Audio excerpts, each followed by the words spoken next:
Olá, começa agora o Ecocidade, o programa que fala sobre ecologia, sustentabilidade e qualidade de vida.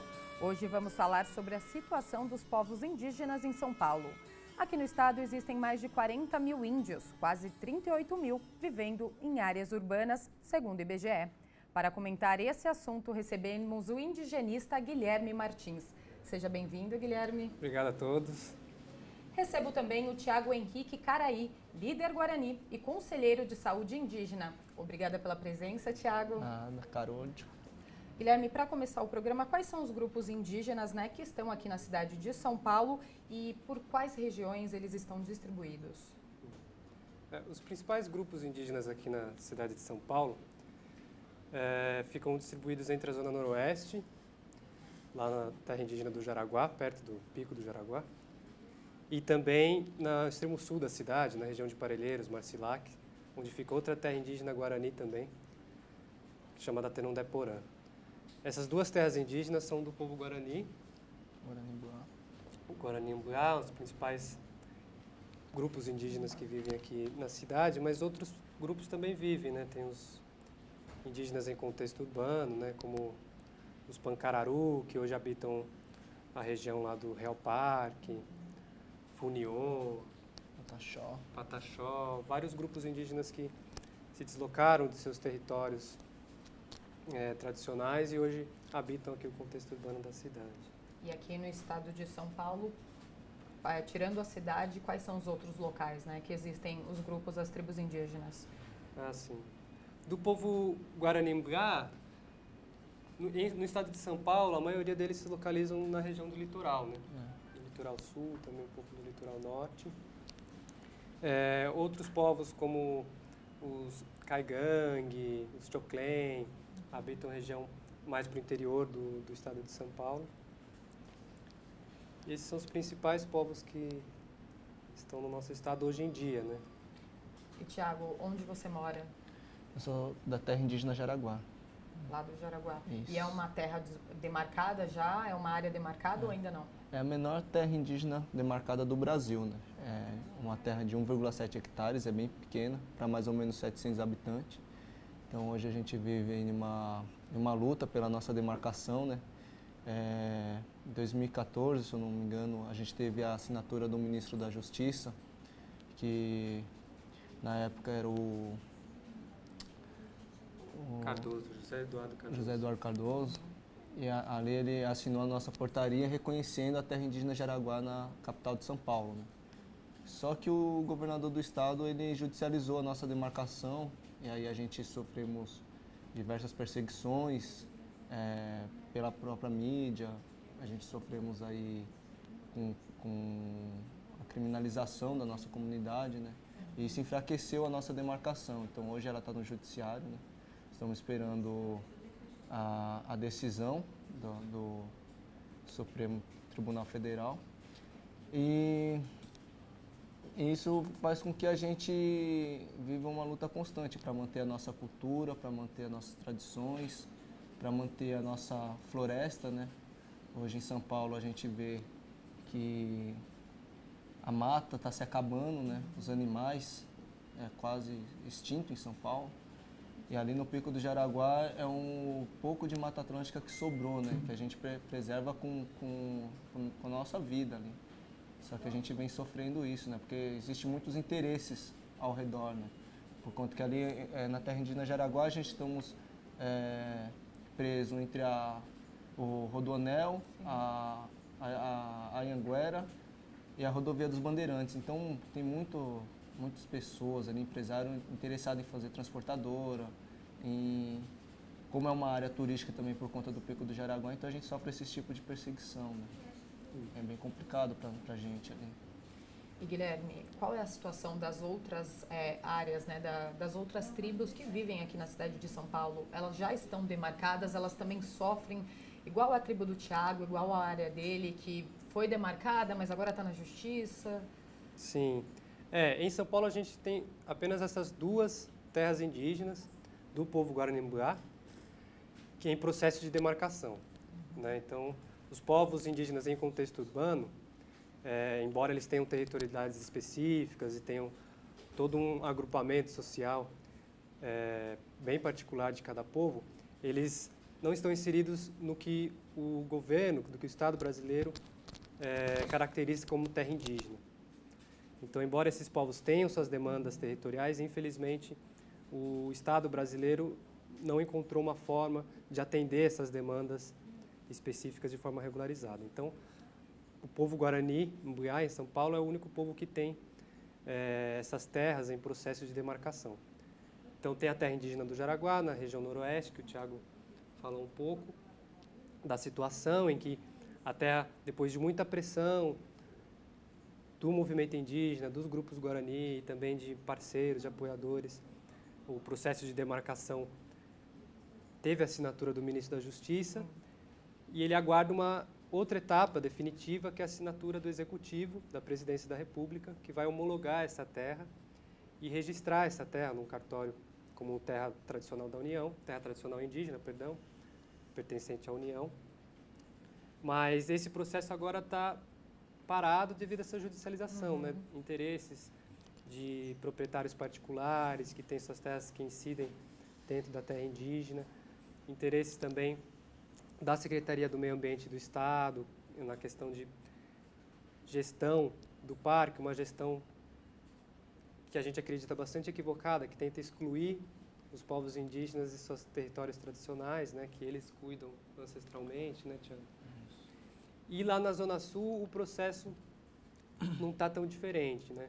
Depois de muita pressão, um pouco mais recentemente, a terra indígena Tenonde-Porã também foi declarada, então, um pouco antes da troca de governo, ainda na gestão da Dilma Rousseff, o então ministro da Justiça, José Eduardo Cardoso, declarou a terra indígena. Ela aguarda ainda a assinatura do Executivo para homologação, mas também lá, embora seja uma região lá no extremo sul da cidade, um pouco menos urbanizada, com menos pressão desses proprietários particulares, também há muito interesse contrário na demarcação. A demarcação segue nesse imbróglio, né, administrativo.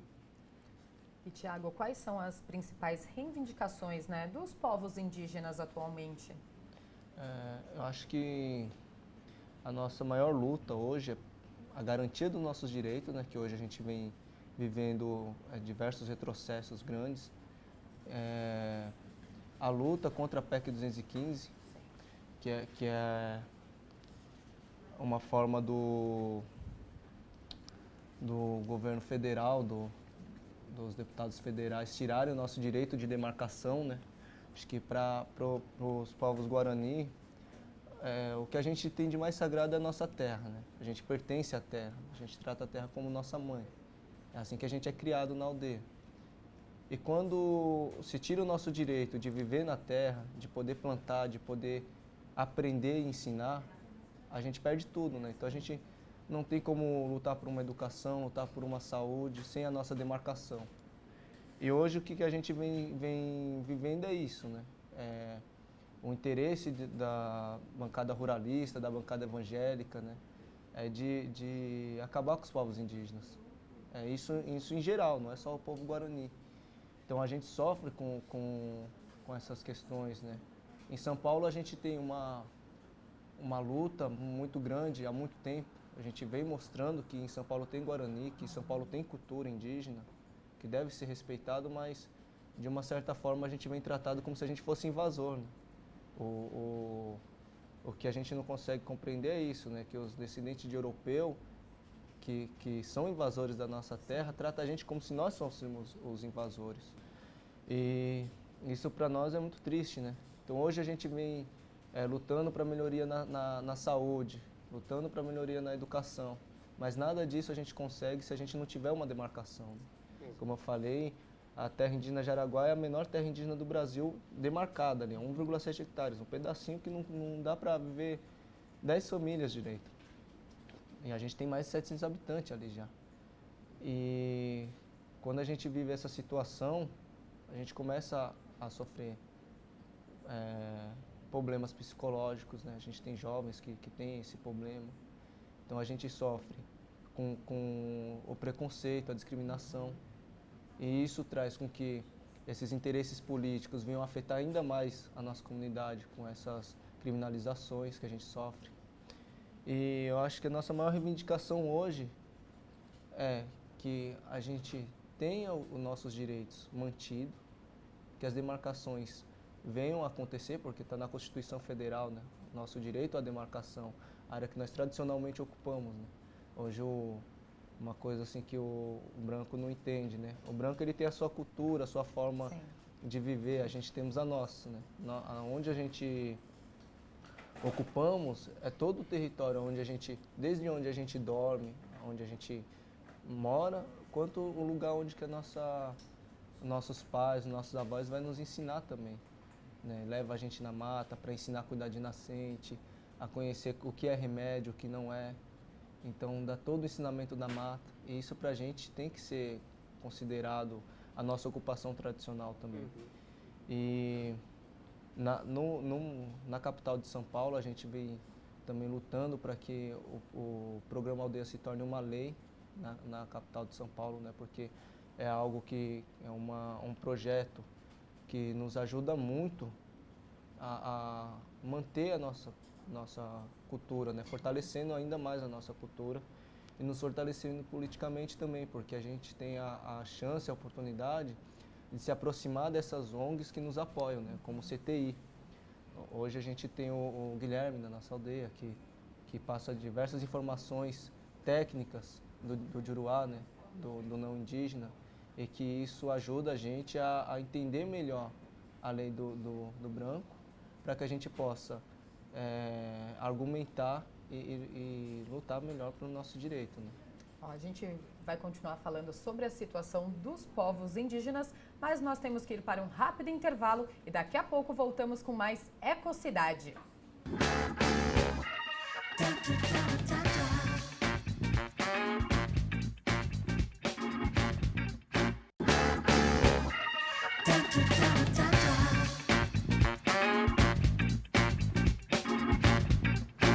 Voltamos com o Ecocidade, hoje falando sobre a situação dos povos indígenas de São Paulo e do Brasil. Continuo com o indigenista Guilherme Martins e com Tiago Henrique Caraí, líder Guarani e conselheiro de saúde indígena. Guilherme, o Tiago comentou, né, no outro bloco sobre a PEC 215. O que muda se ela for aprovada?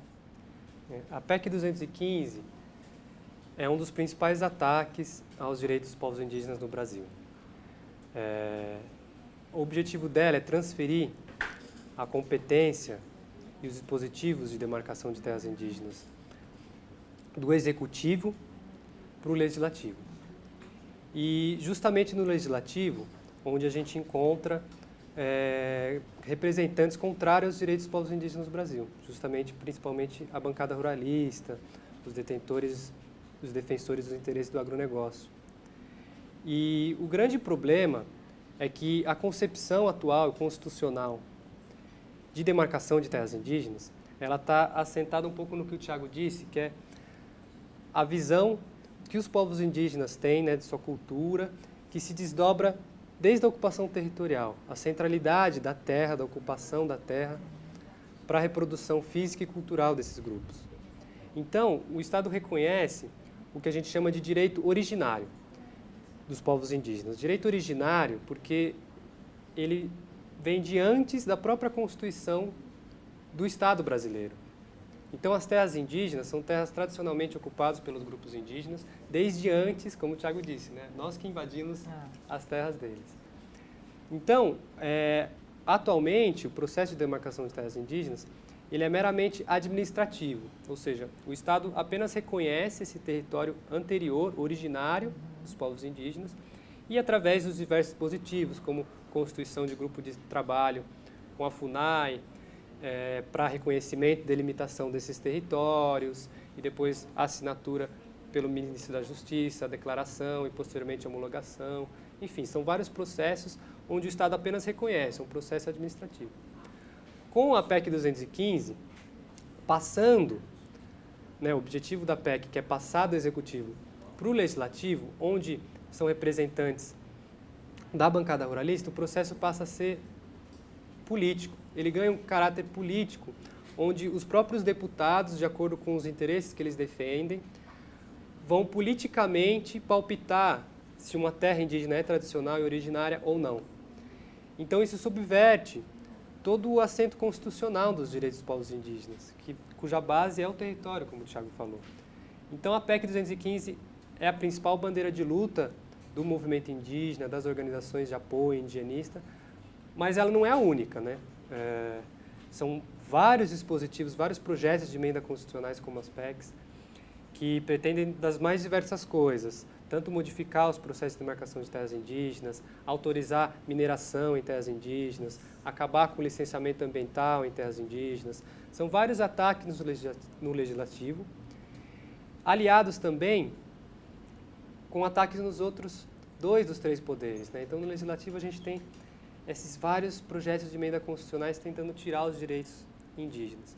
No judiciário, como o Thiago falou também, as terras indígenas passam por vários processos, né, de judicialização, de contestação, seja de proprietários particulares, seja do próprio governo, como é o caso aqui da terra indígena de Jaraguá, questionada pelo governo do Estado, e também de interpretações, de jurisprudência contra os processos constitucionais de demarcação. E também no executivo, né, cada vez mais a gente vê o corte de orçamento destinado à saúde, à educação indígena, o corte do orçamento da FUNAI, o corte aprovado esse ano no novo governo Michel Temer para o ano que vem, para o orçamento da FUNAI do ano que vem, é o menor orçamento da FUNAI dos últimos 15 anos. Então a gente vê que nos 3 poderes do governo brasileiro, os indígenas têm seus direitos atacados. Então, no executivo, uma asfixia orçamentária. No legislativo, a PEC 215 e outros projetos para acabar com os direitos constitucionais. E no judiciário, a gente assiste aí essa judicialização impedindo a efetividade das demarcações. É um problema bem sério. E, Thiago, você falou também sobre o programa Aldeia, né? Explica pra gente como funciona esse programa. O programa Aldeias dele é um projeto, um edital da Secretaria Municipal de Cultura de São Paulo, né? Onde se abre um edital onde algumas ONGs indigenistas concorrem para fazer a gestão do recurso e o trabalho junto com a comunidade, né? E aí nós, quanto lideranças indígenas, comunidade, a gente escolhe quem que é o melhor parceiro para estar nos apoiando e ajudando a gente a fazer os trabalhos voltados à cultura indígena, né? Então, a gente teve esse ano um CTI que está fazendo esse trabalho com a gente.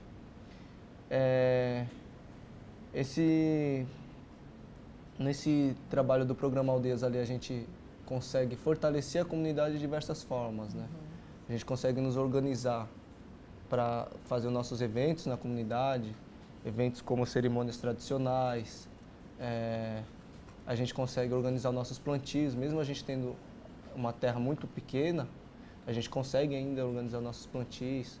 A gente consegue dar apoio para a terra, para as áreas que não estão demarcadas ainda, que estão no processo de revisão de limites ainda. E a gente consegue ali garantir com que a comunidade tenha alguma estrutura para se manter as atividades durante um ano, né, pelo menos. A gente não sabe como vai ser agora com essa nova gestão, né? A gente vê, assim, que a gente tem nosso histórico com os partidos, né, é que o PSDB é um partido que vem nos atacando. Então agora temos o Dória, que vai assumir a Prefeitura de São Paulo. E a gente não acha que vai ser diferente, né?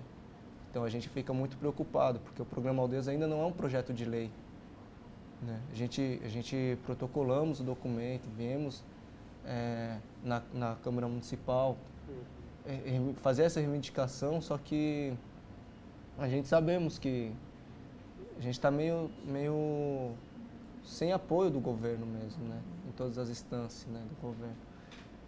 Então, é um projeto que dá muito certo para a comunidade, a gente consegue fazer intercâmbio entre uma aldeia e outra, a gente consegue ter as lideranças de outra aldeia vindo nos visitar e fortalecendo ainda mais a comunidade. E isso é uma conquista, né, foi algo que foi discutido com a secretaria. Na gestão anterior foi aceito como um edital, mas que agora a gente está lutando para que seja um projeto de lei, né? Eu queria frisar também a importância, né, do Programa Aldeia enquanto uma política pública bem assertiva, baseada na autodeterminação, na autonomia dos próprios povos indígenas. Então, são um conselho de lideranças, como a do qual o Thiago faz parte, e os próprios agentes comunitários, culturais das aldeias indígenas que trabalham no projeto, o plano de trabalho é elaborado pela própria comunidade. Então, eles que decidem quais são suas especificidades e suas demandas a serem atendidas pelo projeto. Como ele é só um edital, né, a comunidade vem se articulando e coincidindo com as demandas dos povos indígenas. No ano passado, o então vereador Nabil Bunduki acolheu essas demandas e junto a gente protocolou esse projeto de lei que está tramitando aqui na Câmara, chamado Tecoporã, que, baseado na experiência do Programa Aldeias, na experiência bem assertiva, pretende garantir isso enquanto política pública e também enquanto uma política para além da Secretaria de Cultura, em parceria com outras secretarias e sempre respeitando a autonomia política, a decisão dos povos indígenas, né? Guilherme, o Thiago falou sobre o trabalho, né, do CTI, que é o Centro de Trabalho Indigenista. Explica para a gente qual que é o papel do CTI, quais são as ações que vocês realizam, além da que o Thiago já comentou. Legal. Bom, o CTI ele é uma associação sem fins lucrativos, né?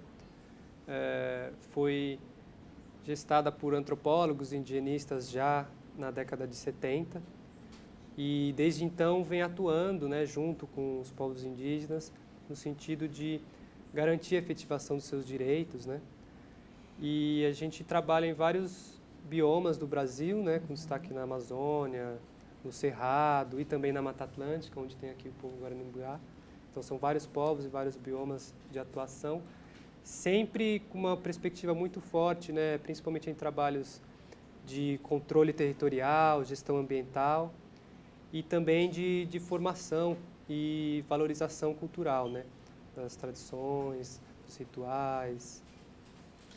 E então a gente vem trabalhando desde então, eu especificamente bastante com o povo Guarani-Mbuiá, através não só do Programa Aldeias, de vários outros projetos. E Thiago, qual que é o papel, né, das ONGs nessa luta de vocês? Acho que o papel é de uma parceria muito forte, né, que a gente temos, né? Porque junto com conhecendo a organização, né, do CTI, a gente conseguimos criar a Comissão Guarani-Urupá, né? Tomamos esse conhecimento de como lidar com essa burocracia do não indígena, né? Então, hoje, assim, a gente temos garantido na lei a nossa autonomia, que a gente podemos falar por nós mesmos, sem a necessidade da burocracia do não indígena, mas como o próprio branco, ele não reconhece o seus papel, né, o seu quatiá, porque eles não respeitam nem a Constituição, né? Então a gente teve que criar a Comissão Guarani-Urupá para poder fortalecer a luta do povo Guarani, né? E isso a gente conseguiu graças ao CTI, que nos apoiou de uma forma muito forte. A gente sim, teve muitos anos já o CTI atuando nas comunidades. Antes do CTI, os antropólogos que formaram já tinham essa parceria de apoiadores, né, dentro das terras indígenas. Então, bem antes de mim nascer, eles já estavam atuando e ajudando para que hoje a gente tenha esses direitos garantidos, para que a gente possa argumentar e nos fortalecer cada vez mais, né? E eu acho que essa parceria, ela é algo que deu certo e que ainda vem dando certo para as comunidades. É uma coisa que tem que continuar, porque traz muitos frutos, né, para nós. Thiago, infelizmente nosso programa chegou ao fim. Muito obrigada pela participação. Obrigado. Guilherme, também muito obrigada pela participação. Já estão convidados a voltar mais vezes, que a gente ainda tem muita coisa para falar sobre o assunto, certeza, né? Com certeza. Muito obrigada, viu? Obrigado. E o Ecocidade de hoje fica por aqui. Mande uma mensagem, sugira um assunto para discutirmos no programa. O nosso e-mail é o tv@câmara.sp.gov.br. Até o próximo programa. TV Câmara São Paulo, informação para a cidadania.